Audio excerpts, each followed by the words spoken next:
CPI has developed and manufactures our very own and very unique SPE discs. We have designed these to overcome some of the traditional problems of SPE, such as slow sample flow rates and low and inconsistent recoveries. In order to ensure reproducibility, CPI uses its patent-pending manufacturing technology of incorporating the bonded silica to the filter material during the production of the filter material, as opposed to just top-loading or coating a prefabricated filter paper. This manufacturing process ensures heavy and even loading of the silica throughout the filter media. The end result is very high and very reproducible recoveries. Our discs are also engineered to provide fast flow rates. The use of glass fiber material formed into a thick disc offers exceptional depth filter properties as compared to a thin disc that is limited to trapping particulates only on the surface. In many cases, our discs deliver equivalent or better flow rates, but without the use of glass filter beads or pre-filtered discs. Because our discs are thicker, they also achieve a superior seal in all extraction apparatus to prevent leaking. Finally, CPI always uses only the highest quality bonded phase silica and glass fibers to produce our discs. This commitment to quality raw materials and our controlled manufacturing process ensures that all of our discs will have very high, consistent recoveries, very fast flow rates, and very low background. CPI offers a range of disc types for various different EPA methods and for testing of other regulated compounds. All of our discs offer superior performance and are economically priced. We offer C18 discs for methods such as 525.1 and 525.2 semi-volatile organics, as well as 508.1, 506, and the new ATP 608. We offer C8 discs for the diquat and paraquat method 549.1. CPI offers the SDB disc for method 515.2 chlorinated acids. We also have a tertiary amine disc for method 552.1 and 548.1. CPI manufactures a special disc for the oil and grease method 1664, total petroleum hydrocarbons. In the near future, we will offer ionic exchange discs as well as mixed phase discs. In method 1664, the final eluent must be dried using sodium sulfate and then passed through a syringe filter to ensure that there is no residual particulates which might result in a false gravimetric reading. CPI has developed its drying cartridge to help consolidate these two steps. The drying cartridge incorporates sodium sulfate along with a glass frit and a syringe filter to ensure that the final eluent is dried and particulate free. For your convenience, CPI's drying cartridge has a luer fitting.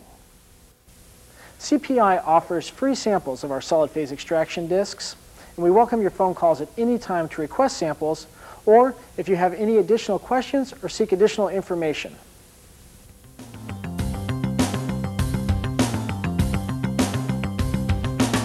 Now that we've been able to take a close look at some of the features of the manifold, and we've been able to discuss our discs in detail, I am very excited to introduce Norman Wade, one of our applications chemists, who will actually perform an extraction using this equipment.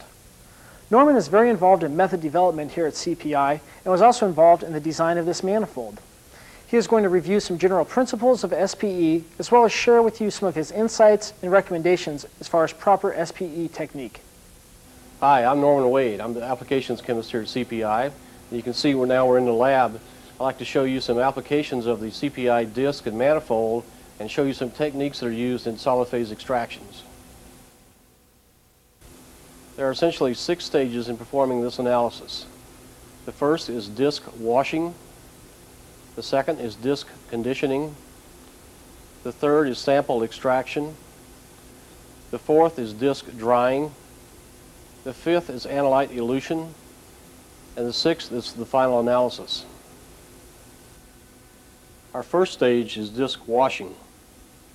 What we have to do first is we have to load the disc on the manifold.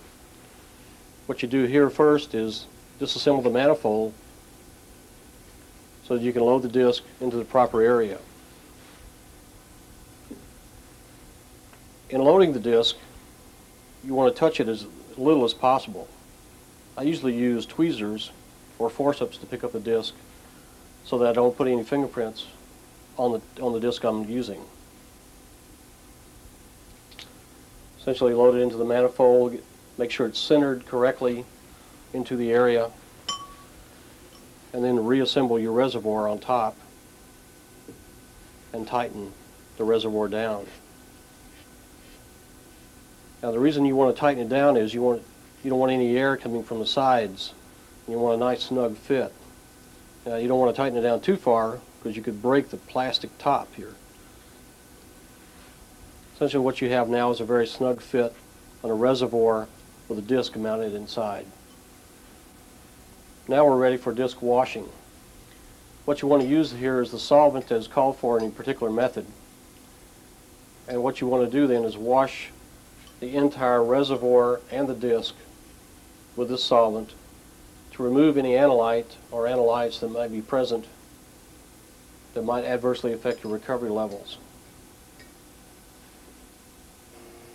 Now that you've added solvent to the reservoir and it's sitting on the disc, you want to apply vacuum and turn the manifold switch to wash. You want to pull this solvent through the disc at about a moderate pace. And then after washing the disc 2 or 3 times with a particular solvent, you apply maximum vacuum and pull the disc to dryness.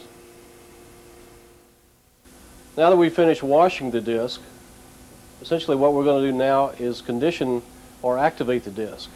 What we have to do is we have to take these siloxyl compounds on the disc and activate them, usually with methanol, to make them more chemically active in order to bond the analyte that we're looking for.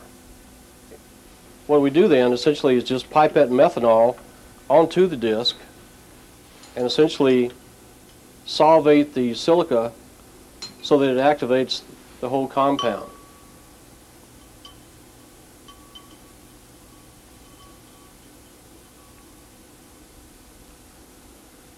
The best way to do this is to not pull the methanol through the disc too rapidly, but rather to pull just a little bit through the disc and then let gravity filtration take over. Essentially what you want to do is leave the methanol on there for at least 5 minutes in order to solvate all the silica that's on the particular disc you're working with. So now I'm applying some vacuum to pull a little bit of methanol through, and then we'll just let the methanol sit on the disc for a minute or 2. Now that we pull a little bit of methanol through the disc, you just want to let that sit there for about 5 minutes to let the solvent actually solvate or activate the silica that's on the disc.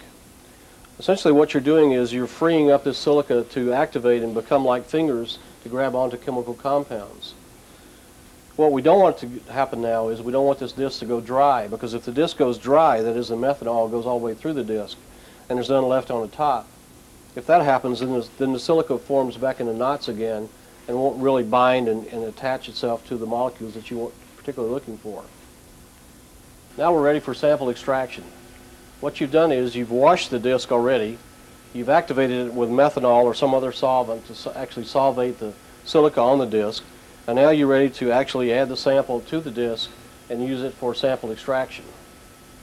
To do this, you primarily, very easily, just dump the solution that you're trying to analyze into the reservoir, and then add vacuum to pull the sample through the disc and out to the waste. The one thing you don't want to do is you don't want to get the flow going so fast that it just pulls everything through the disc extremely quickly. What that does is